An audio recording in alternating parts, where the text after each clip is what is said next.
even in darkness. Only then do you turn to the lamp. You add only a little oil and prepare the tinder.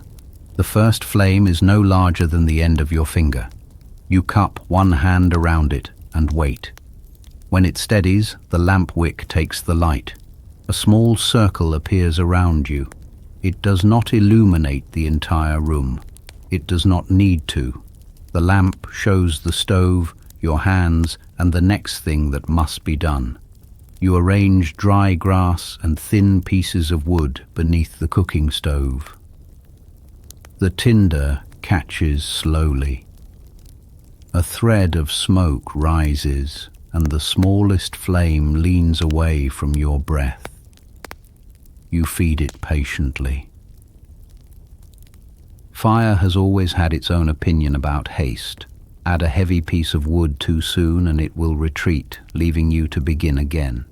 So you give it the thin pieces first, then slightly thicker ones, waiting until each begins to burn before adding the next. The flame becomes steady. The wood starts to make a soft, irregular crackle. The room does not grow warm at once. Cold remains in the floor, the walls, your damp robe, and the bundle you carried in from the snow. A real winter night is not defeated by one small flame. It simply begins, little by little, to give up its hold. You sit close enough to warm your hands. At first, the heat makes your fingers ache. Then feeling returns to each joint. You turn your palms toward the fire, then the backs of your hands. For a short while, you do nothing else. You let the flame settle. You let your breathing settle. You let the cold road leave your body one small part at a time. After a while, you stand. It is time to make supper. The hunger from a day away from home is not sharp. It is a quiet, hollow place somewhere beneath your ribs, waiting to be filled with something warm. You pour water into the pot. It strikes the bottom with a clear sound. You set the pot over the heat and take a small portion from the older grain already stored in the house. The new supplies can remain closed for now. Using the old grain first is one of the plain rules by which a solitary household keeps itself in order. You measure millet into a bowl and add a few beans. In daylight, neither looks remarkable. In the warm circle of the lamp, with the fire taking hold beneath the pot, they begin to feel like the center of the evening. You pick away a little chaff and rinse the grain. The first water clouds. The second is clearer. You drain it where you usually do and tip the clean grain into the pot. The fire is ready for a thicker piece of wood. You place one carefully and adjust it until the flame can move beneath. At first, the water is silent. Then comes a faint murmur from the base of the pot, the sound of cold water beginning to understand what is expected of it. You take a small handful of dried greens. Their leaves have curled and darkened since summer. They no longer carry the color of the garden, but winter gives value to anything that has been saved well. You soften them in water, cut them into smaller pieces, and add them to the pot. Tonight's meal will be simple. Millet porridge with beans and dried greens, a wheat flatbread kept from an earlier day, a little salt. That is enough. No guest has arrived to inspect the meal, and the person who must be satisfied is already hungry. You open the packet of salt and take only a pinch. The rest is wrapped again with care. Salt cannot warm a room, and it cannot turn plain porridge into a banquet. It can, however, make grain and greens taste more fully like themselves. During a long winter, such small improvements deserve respect. The water begins to simmer. At first, a few bubbles collect around the edge. Soon the whole surface moves gently. You draw the spoon along the bottom so that the millet does not cling.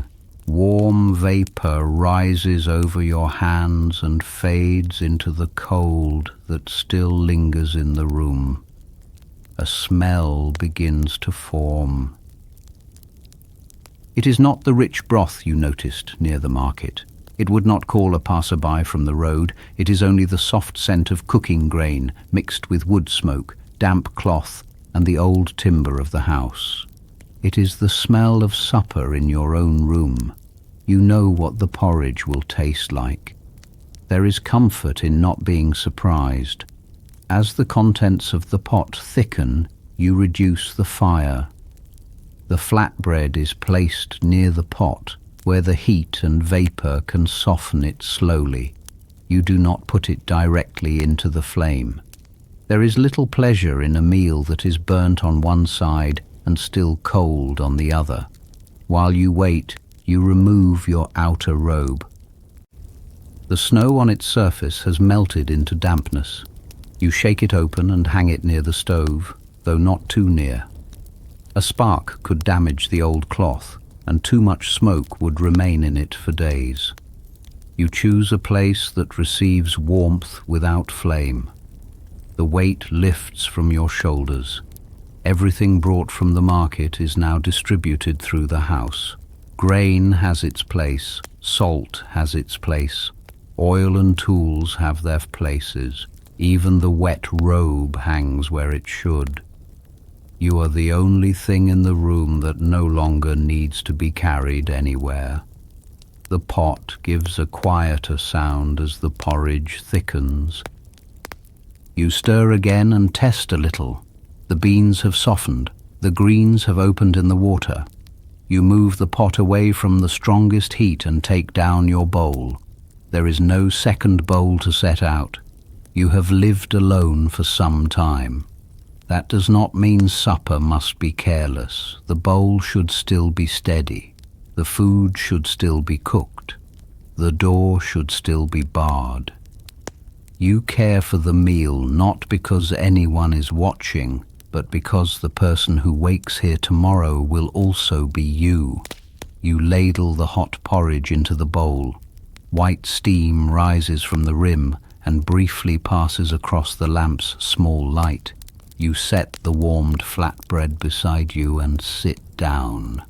The first spoonful is hot. You let it cool before swallowing.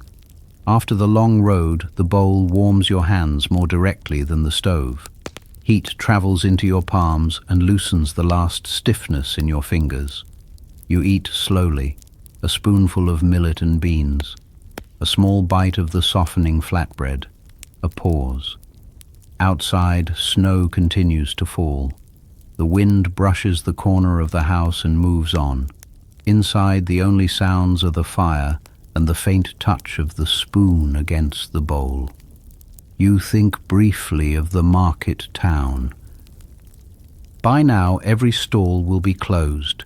The grain seller may be eating beneath his own roof. The tool seller may be counting what remains in his box. People who passed you during the day are sitting in separate pools of lamplight, eating their own suppers. You do not know where most of them live. You do not need to know. It is enough to imagine that at the end of many roads beneath this same snow, people are setting down their burdens, closing doors and holding warm bowls between cold hands.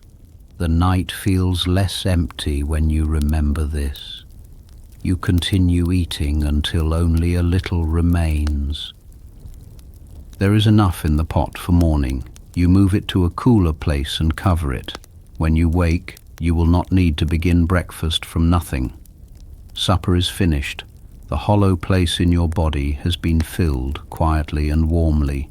You put down the bowl, but do not rise at once. The fire breathes in the stove. It brightens. It dims. When it brightens, you see the damp robe hanging nearby. When it dims, the shadows move closer again. You sit and allow the meal to become warm.